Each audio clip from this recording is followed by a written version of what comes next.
ខាត់មិនបានហួងហែងច្រើនខ្វល់ចិត្តច្រើនមួម៉ៅក៏ច្រើនសន្មត់ថាជារបស់អ្នកតែអ្នកមិនអាចហាមឃាត់ការប្រែប្រួលបានទេពេលណាអស់អស់ភ្លើងក៏រលត់ពេលណាអស់ហេតុអាយុសង្ខារក៏ត្រូវប្រែប្រួលផ្លាស់ប្ដូរទៅហាមមិនបាននេះជាសច្ចធម៌ចឹងយើង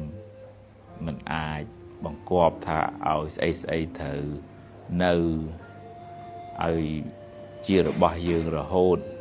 មិនបានទេពីព្រោះដោយព្រះអាទិត្យរះហើយត្រូវលិចទៅវិញភ្លើងវាឆេះវាដល់ថ្ងៃពេលត្រូវរលត់ស្លឹកឈើវាលូតលាស់មកដល់ពេលត្រូវជ្រុះទៅវិញយ៉ាងណាអ្វីគ្រប់យ៉ាងនៅពេលដែលមានបុណ្យ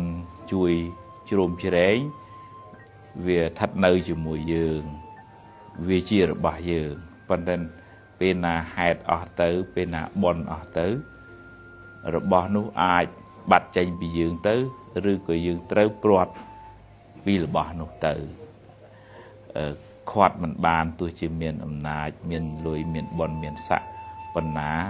ក៏ត្រូវតែប្រែប្រួលទៅវិញជាធម្មតាអញ្ចឹងយើងរៀនរក្សាពេលវេលាដែលមានសេះសល់ធ្វើអំពើល្អចំពោះគ្នាទៅវិញទៅមកហើយបើត្រូវដល់ពេលត្រូវបែកគ្នាក៏ទៅតាមដំណើរនៃធម្មជាតិអានឹងទើបយើងមិនសូវកើតទុក្ខខ្លាំង